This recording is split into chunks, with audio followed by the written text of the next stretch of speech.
Hello everyone and welcome back to the Ultra Mod Survival for another video where today I'm actually doing a second attempt at this episode because what I tried to do in this episode didn't actually work. I tried to create an iron golem farm.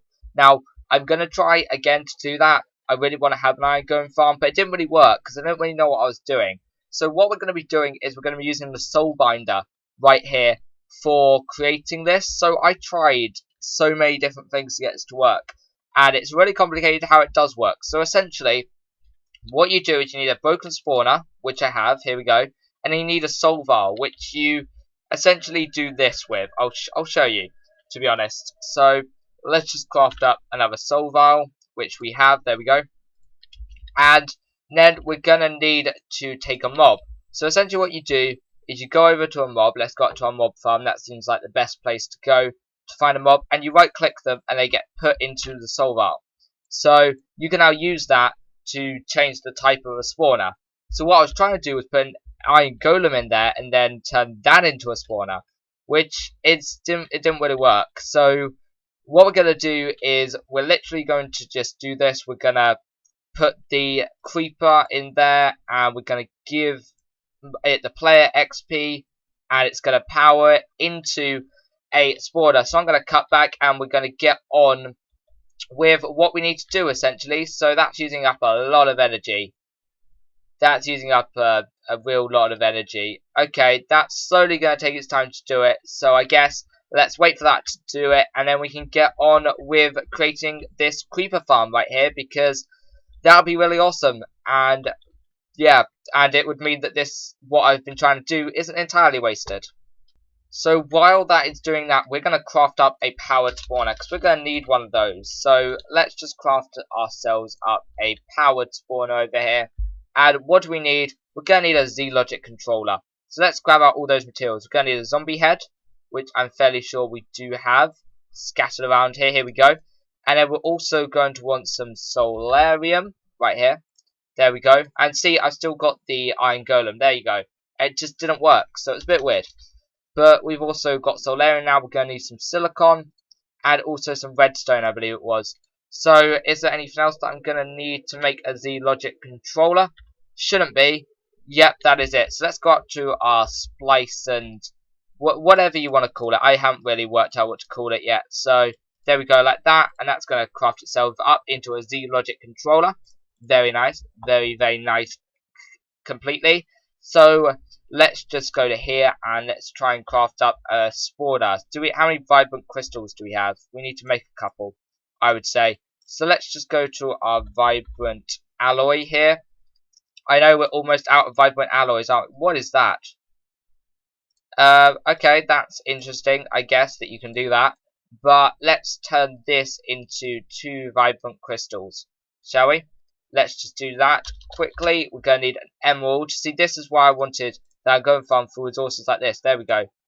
A vibrant crystal right there. And how much, and do we have enough electric steel? That's the question. That is the big question.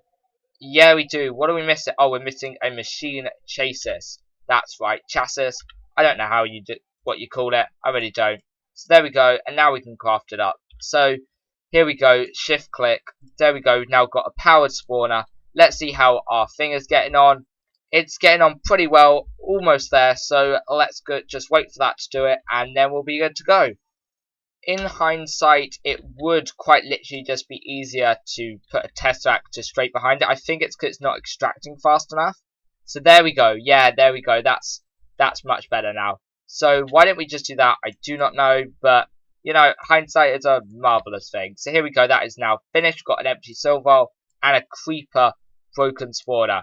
So without further ado, let's go over to our anvil over here and let's craft them up. There we go. We now have a creeper spawner, and I guess we need to get building with the actual farm area over in that little spot there. So I guess let's get going.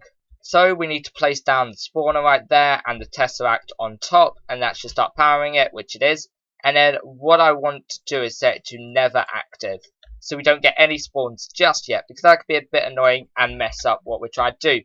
we're going to need our usual conveyor belts right here. Let's just grab out that many because, you know, why not? So let's just go like this. And then, actually, I just realized we're going to need to break all of this as well. We're going to have to make 4 little kind of holes in the build. So this is underneath my spider farm, so it's kind of filling up this area. I need to work out what farms work and what farms don't work because it's a bit annoying when you come to build a device and it kind of doesn't work. It's very annoying and it really kind of sets you like, oh, I'm not going to be able to do what I want to do. So, yeah, it's going to be fine. But, wow, I think I can hear skeletons taking damage. So, that's a pretty good sign. But, here we go. We're going to want to make all of these go into it. Because otherwise, it's just not going to, they're just going to end up kind of in this middle and it's not going to work. So, what we need to do is just run these along here. And this uses a lot of conveyor belts. Luckily, they're really cheap, but still, uses quite a fair number of conveyor belts. Because, you know, there's a lot of them. There's a lot of blocks that need filling. So, yeah, it uses a lot. Now, let's just place all these down right here. Here we go. And this is essentially the design we're going to use for most of our farms. I need to work out what mobs I can use, what mobs I can't. Inherently, iron golems do not work, in the spawner at least, so I'm going to need to test that. But now if you go in any point on this, you will end up at one of the holes, pretty much. So that's essentially how this machine works. It directs you, make sure you go in at least one. So what we're going to do is we're going to put the walls up, and then I'm gonna cut away quickly, and then I'm gonna cut back, and the walls will be here like magic. Magic that is essentially just the power of editing, but nonetheless, magic it is. The final few blocks being placed down now, pretty simple kind of thing that you have to do. You essentially just have to do that. It's not difficult. There we go. That's now got some walls on. So essentially, that now is the top part finished, I guess. So now what we're going to need to do is go down to the bottom here and go 1, 2, 3, 4. 1, 2, 3, 4. I've built this so many times. I've literally learned how to do it. So you can actually use this as a tutorial for a design that works if you like. I mean, it's a really good design. I'm very pleased with how it does work. And essentially we just do this. So 1, 2, 3, and 4. 1, 2, 3, and 4 down the sides as well. So like that. And then like this. And then 1 at the front. And then 2 blocks down. So 1, 2 like that. And this just allows you to kind of see what's going on inside the farm. So if there's like a problem or something, you can kind of work out what it is. So let's go like that and like that. There we go. And like this. And this is where it's going to be interesting to see whether the creepers explode when they get hit. Which I hope they don't, because that would be very, very annoying. So now that we've done those, we're also going to need to hook up the vacuum hoppers and ender chests. So ender chest right here. And this is where you have to like place them there. You have to place them on the first glass area kind of section here. It's kind of, because otherwise they don't collect the items because of the things. I haven't actually tested it, to be honest, whether they do collect items. I just felt like putting them here was the best option. So if you want to go test that, you can, and let me know. But this works. This design works well and truly. There's nothing wrong with the design.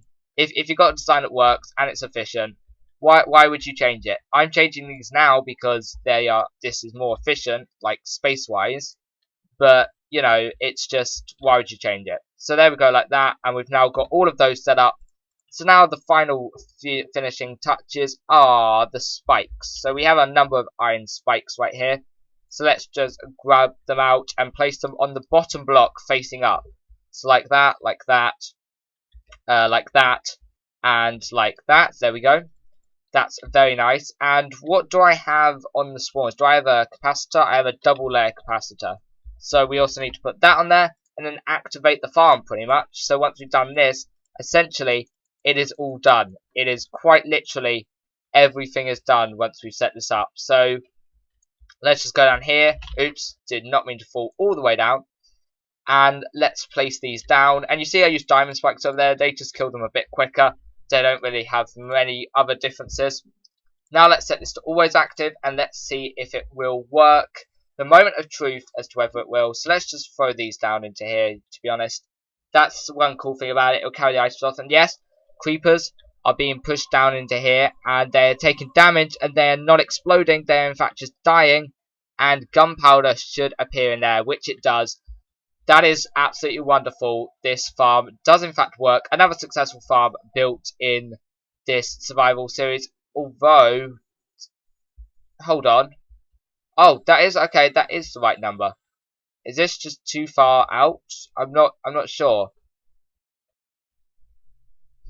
Interesting. Very, very interesting. But nonetheless, that is going to wrap up this video there. If you have enjoyed it, don't forget to leave a like down below and subscribe to not miss out on any more episodes of the Ultra Mod Survival. And I will see you all next time for another Minecraft video. Goodbye, guys.